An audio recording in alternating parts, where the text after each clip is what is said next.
Los dos tiempos correctos. Lastimosamente fuimos ineficaces para convertir en el arco rival, tanto en el primer tiempo como en el segundo tiempo. Y sumamos un punto. Tenemos que hacer valer este punto, porque Guaraní es un rival bastante difícil, muy complicado. Ha perdido solamente un partido en el campeonato. Y vamos a tratar de que este punto sirva. El próximo rival hay que tratar de sumar a 3 como todos los partidos, y ojalá que nuevamente nos recuperemos bien y podamos hacer un buen partido contra el próximo rival. Profe, buenas noches. Agustín Benítez de Radio 1. ¿Qué le faltó al equipo hoy? ¿Por qué no se pudo conseguir ese triunfo que buscaba jugando de local?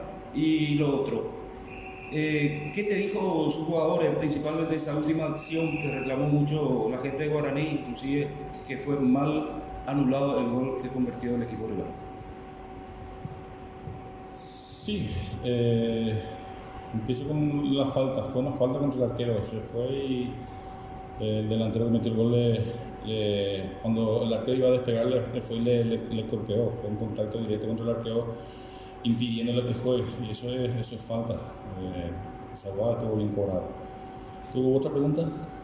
Con respecto al equipo, ¿por qué no se pudo dejar los 3 puntos en la fecha de hoy? Sí, como le dije a tu colega, 4 finales y más que importantes, pero hoy ¿cómo sentís que está el vestuario en esta etapa?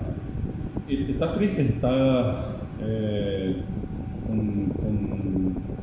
con que se pudo haber ganado. La idea y el sueño era sumar a 3.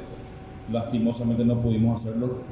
No está satisfecho el plantel, pero hicieron un gran esfuerzo, y sabemos que Guaraní es un equipo muy difícil. Como dije al principio, fue un partido muy complicado. Guaraní juega muy bien. En el segundo tiempo lo ha demostrado en los últimos minutos que tuvieron la pelota, empezaron a crear tanto por derecha como por izquierda.